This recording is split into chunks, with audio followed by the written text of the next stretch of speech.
রব্বুল আলামিন বললেন ওয়াকারনা ফি বুয়ুতিকুন্না ওয়ালা তাবাররাজনা তাবাররুজাল জাহিলিয়াতিল উলা।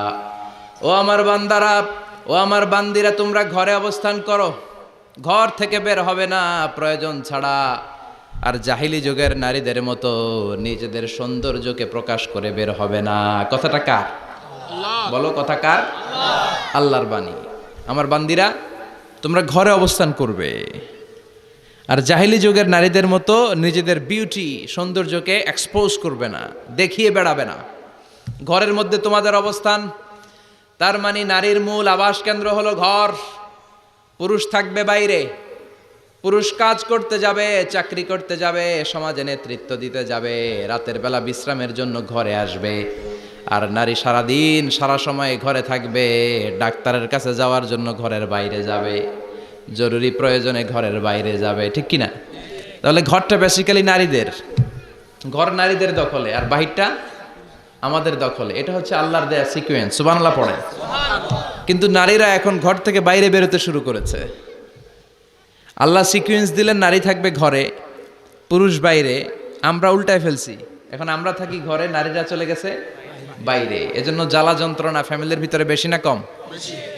আমি বলে থাকি যে নারীরা দুই জায়গায় খুব বেশি যায়, হুমড়ি খেয়ে পড়ে। এক যায় বাজারে, দুই যায় মাজারে, ঠিক কিনা? মাজারে যায় অনেক। এজন্য মায়েরা যারা এতদিন মাজার কেন্দ্রিক ছিলেন, এই অভ্যাসকে আপনারা পাল্টে ফেলেন। মাজারেও যাবেন না, বাজারেও যাবেন না। জরুরি প্রয়োজনে হিজাব মেনটেন করে বাজারে যাওয়া যেতে পারে, কিন্তু এই কাজটা মূলত পুরুষদের। কাদের? কথা বলেন। এজন্য আল্লাহ বললেন ওয়াকারনা ফি বুয়ুতিকুন, নারী তোমরা ঘরে থাকো। কিন্তু ঘরে না থেকে এখন বাজার কেন্দ্রিক, মাজার কেন্দ্রিক, ঘরে থাকতে চায় না। ঘরেই যে আল্লাহ কত দায়িত্ব দিয়েছে নারীদের। এক একটা ঘর এক একটা ফ্যামিলি, এক একটা ফ্যামিলি এক একটা ইনস্টিটিউশন, প্রতিষ্ঠান। আর এই প্রতিষ্ঠানের এমডি, ম্যানেজিং ডাইরেক্টর হচ্ছে এক একটা মহিলা। চিল্লা এখন, ঠিক কিনা? রব্বুল আলামিন নারীদেরকে ঘরের এমডি বানালেন, বাড়ির এমডি, ম্যানেজিং ডাইরেক্টর। অনেক কিছু ম্যানেজ করতে হয়। ফুড ম্যানেজমেন্ট জানা লাগে, কুকিং ম্যানেজমেন্ট জানা লাগে, রেয়ারিং আপ দ্য চিলড্রেন জানা লাগে, ডিপ্লোমাসিও জানা লাগে। কেমন করে রান্না করবে এটা জানতে হয়, কেমন করে ঘরকে ক্লিন রাখবে জানতে হয়, কেমন করে ছেলে মেয়েকে লালন পালন করতে হবে জানতে হয়, কেমন করে স্বামীর মন জুগিয়ে শাশুড়ির মন জুগিয়ে চলতে হয় সেটাও জানতে হয়। এটার বলে ডিপ্লোমাসি।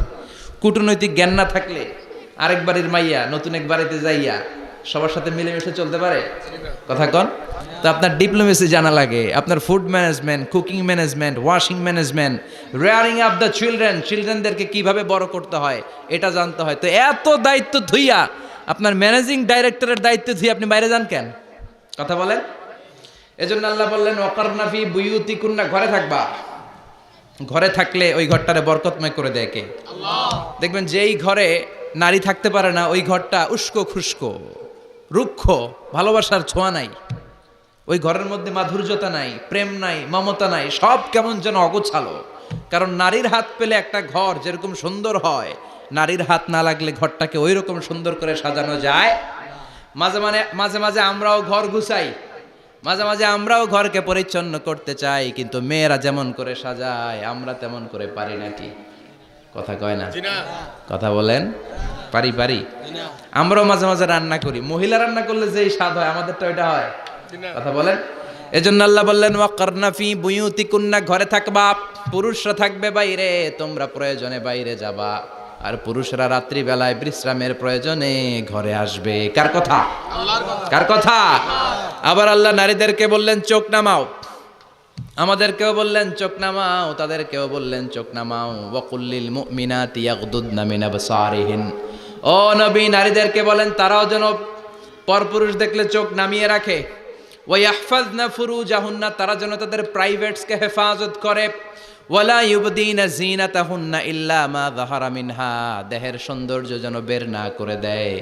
ওয়ালিয়াদরিবনা বিখুমুরিহিন্না আলা জুয়ুবিহিন্না, আর তাদের বুকের উপরে যেন একটা চাদর নামিয়ে দেয়। সুবহানাল্লাহ। ওড়নাটা যেন, উন্নত বক্ষটা তারা ঢেকে রাখে। এখন বুকের উপরে ওড়না থাকে না, ওড়না থাকে গলায়, ঠিক কিনা? অবশ্য এইখানে যে বোনেরা আসছে এদের এই সমস্যা নাই, এরা সবাই বোরকা পরে আসছে। এদের আত্মীয় স্বজনের মধ্যে ঝামেলা থাকতে পারে, তো আপনারা যে পৌঁছে দিবেন। ওড়না থাকবে কোথায়? নারীদের বুকের উপরে ওড়না থাকবে, চাদর থাকবে। গলার মধ্যে ওড়না রাখার জন্য বলা হয় নাই। ওয়ালিয়াদরিবনা বিখুমুরিহিন্না আলা জুয়ুবিহিন্না, বুকের উপরে রাখো, নিজেকে ঢেকে রাখো, হেজাব করো। হেজাব করলে নারীর মর্যাদা বাড়িয়ে দেয় কে? সম্মানিত বোনেরা, নারী স্বাধীনতার কথা যারা বলে টেলিভিশনে, এগুলো শুনে আপনারা ভড়কে যাবেন না, এগুলো শুনে আপনারা পাগল হবেন না। মনে রাখবেন, হেজাব আপনার অধিকার, হেজাব নারীর অধিকার, এটা নারীর সৌন্দর্যের প্রতীক। হেজাব নারীর আভিজাত্যের প্রতীক। হেজাব নারীর সৌন্দর্যের প্রতীক, আভিজাত্যের প্রতীক, তার রূপের প্রতীক। এটা তার অধিকার। চিৎকার করে বলেন ঠিক কিনা? কেমন করে হেজাব দেহ থেকে সরাতে হয়, কেমন করে দেহ থেকে কাপড় নামানো যায়, এটা হইল শয়তানের মিশন। এটা কি? শয়তান যখন নিষিদ্ধ ফল সাইয়েদনা আদম আর হাওয়া আলাইহিস সালামকে খাইয়ে দিল, সাথে সাথে জান্নাতের কাপড় পড়ে গেল। জান্নাতেও কাপড় খুলে দিল, দুনিয়াতেও খুলে। ঠিক কিনা? শয়তানের মিশনই এইটা। কাপড় যত কমানো যায়, কাপড় যত কমানো যায়। এজন্য খবরদার, আপনারা অনেক সম্মানিতা। খেয়াল রাখবেন, পৃথিবীতে যে জিনিসের মর্যাদা যত বেশি, সম্মান যত বেশি, যেটা যত বেশি দামি, ওইটা তত বেশি প্যাকেটের ভিতরে থাকে। ঠিক কিনা? ঝিনুকের ভেতরে থাকে মতি, মতি খোলা থাকে না। স্বর্ণ অলংকার, স্বর্ণের দোকানে যখন যাবেন দেখবেন শাটারের সামনে এত বড় বড় তালা, অন্য দোকানে এত মোটা তালা নাই। আবার যেখানে গ্লাস ফিটিং করা স্বর্ণ রাখা হয়, ওইখানেও কয়েকটা লকার সিস্টেম আছে না নাই? ঘরে যখন আমরা অর্নামেন্টস রাখি, গহনা রাখি, ঘরের সবচেয়ে গোপন কক্ষের ভেতরে, গোপন আলমারির ভেতরে, গোপন সিন্ধুকের গোপন ড্রয়ারের ভেতরে কয়েকটা তালা মেরে স্বর্ণ রাখি। জোরে কোন ঠিক কিনা? 50,000 টাকার বান্ডিল নিয়ে যখন রাস্তায় বেরোই, কেউ হাতে নিয়ে বেরোয় না, এমনি দেখায় দেখা যায় না। এই যে দেখ, 50,000। কখনো কাউরে 1,000 টাকার নোট ধরেন, এটা 1,000 টাকার নোট। কয় হাজার টাকার নোট? কথা কয় না? 1,000 টাকার নোট। এটা কাউরে দেখবেন যে 1,000 টাকার নোটটারে এইভাবে কইরা এদিকে অর্ধেক আর এইভাবে এইভাবে রেখে রাস্তায় হাঁটতেছে। কোনো পাগলও হাঁটবে? কোনো পাগলও হাঁটে না, কারণ দামি জিনিস। এটার হেজাব লাগবে, এটা নেকাব লাগবে, এটাকে প্যাকেট করতে হবে, এটাকে প্রিজার্ভ করতে হবে।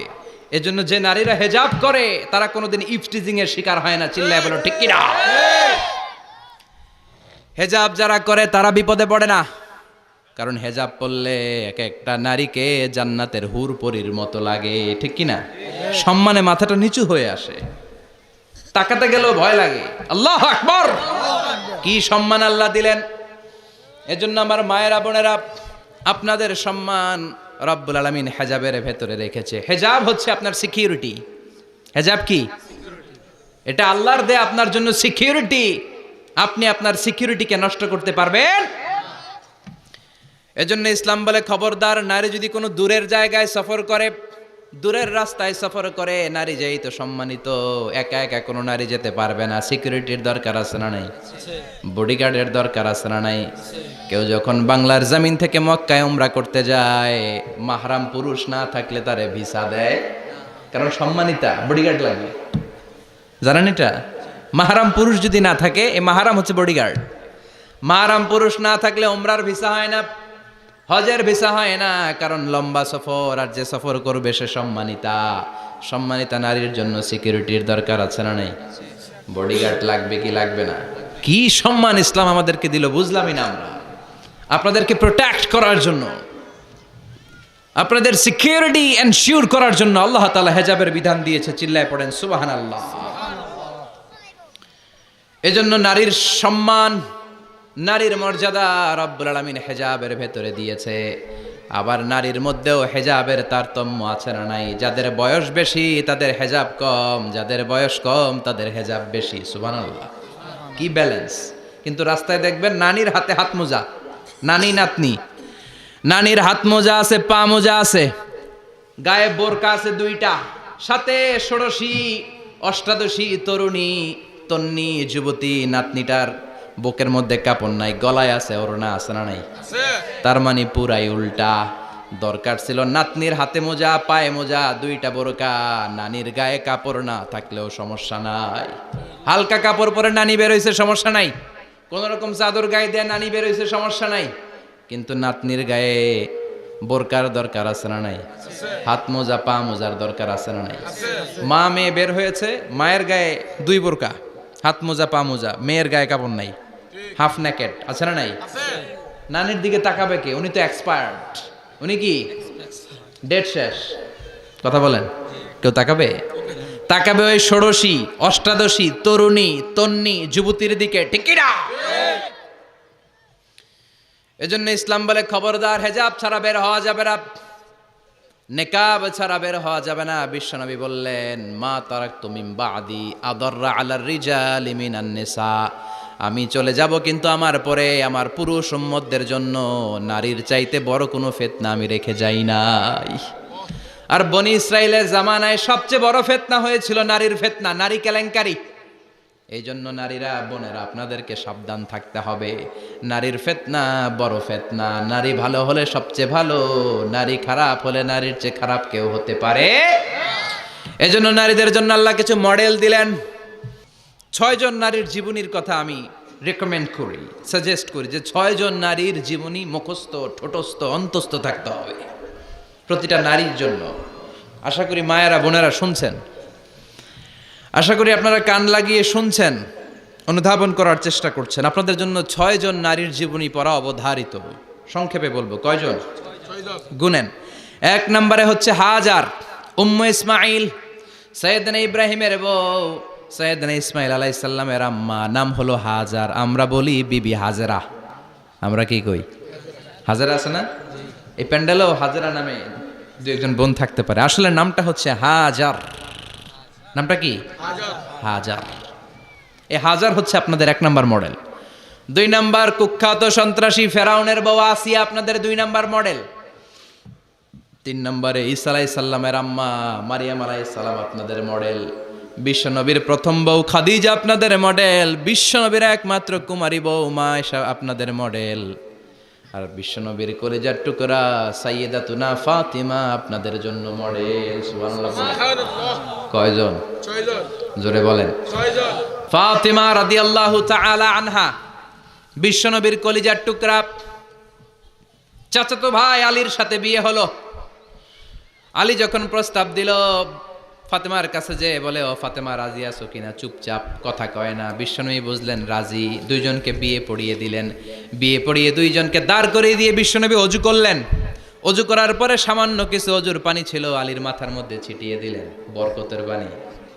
সুবহানাল্লাহ কইবেন না? সুবহানাল্লাহ। অজু করে সাইয়েদনা আলীর মাথার মধ্যে ছিটিয়ে দিলেন আর দোয়া করে দিলেন, বারাকাল্লাহু লাকুমা ওয়া বারাকা আলাইকুমা ওয়া জামাআ বাইনাকুমা ফি খাইর।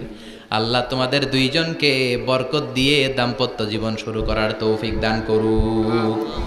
আবার দোয়া করলেন, আল্লাহুম্মা বারিক লাহুমা ফি বিনাইহিমা, ওদের সম্পর্কে বরকত দেন।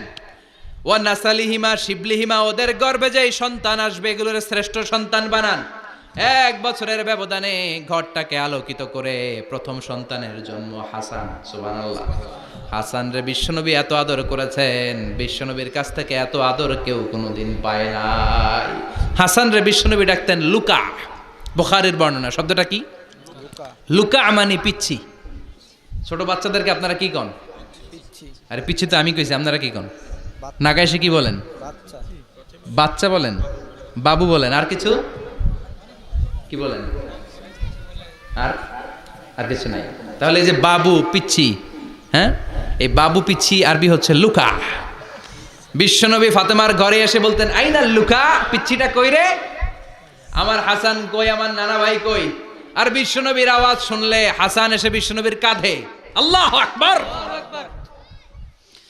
বিশ্বনবী বলতেন, ফাতেমা আমার কলিজার টুকরা, যে ফাতেমারে কষ্ট দেয় সে আমারে কষ্ট দেয়, ফাতেমারে আনন্দ দেয় মানে আমি বিশ্বনবীরে আনন্দ দেয়। এই ফাতেমা সব সময় পর্দায় থাকতেন, দিনের বেলা বেরোতেন না, সারা দিনে টয়লেট করতেন একবার, সেটাও করতেন রাত্রে, যাতে দিনের বেলা কেউ তারে না দেখে। কি ব্যালেন্স লাইফ, কি ব্যালেন্স লাইফ! রাতে একবার টয়লেটে যাওয়া মানে কি সারা দিন খাওয়া দাওয়া এরকম ব্যালেন্স করে করতেন। কেউ দেখতে পারে নাই ওনারে, কেমন ছিল কেউই জানতো না। এমন ভাবে চলাফেরা করতো, কোনো পুরুষদের সামনে দিয়ে কখনো যেতেন না। এজন্য ইন্তেকালের আগে আলীকে বললেন, আলী বিশ্বনবীর ওসিয়ত অনুযায়ী কিছুদিন পরে আমি আমার বাবার সাথে সাক্ষাৎ করব। এন্তেকালের সময় বেশি লোক আমার জানাজাতে আসার দরকার নাই, নিজেরা দোয়া করে দিলে চলবে। আর আমার জানাজার খাটিয়ার উপর দিয়ে বিশাল একটা বোরকা দিয়ে দিও। এটার আরবিতে বলে নাউস। কি বলে? এই প্রথম কোন নারী তার খাটিয়ার উপরে নাউস ব্যবহার করেছে, জন্য এটাকে বলে সুন্নাতু ফাতিমা, ফাতেমার সুন্নাত। সাইয়েদাতুনা ফাতেমার আগে কেউ জানাজার খাটিয়াতে নাউস ব্যবহার করে নাই। আল্লাহু আকবার। আলীকে বলে গেলেন, আলী অল্প কয়েকজন পুরুষ নিয়ে জানাজা দিও, বেশি মানুষের কাছে আমার নিও না। দুনিয়ার বুকে আমি লুকিয়ে লুকিয়ে চলতাম, মরার পরে লুকিয়ে লুকিয়ে আল্লাহর কাছে চলে যেতে চাই। পুরুষদের সামনে আমার নিও না। ও মা, এই ফাতেমার জীবনী থেকে আপনার জন্য শিক্ষা হলো পর্দা। সব সময় এই পর্দাটা দেহে থাকার দরকার আছে না নাই? রাজি আছেন তো? তাহলে এই 6 জন নারীর জীবনে যদি আমার মায়েরা পরে, আমার মায়েরা বোঝে, ওই মায়েরা বিপদগামী হতে পারে নাকি?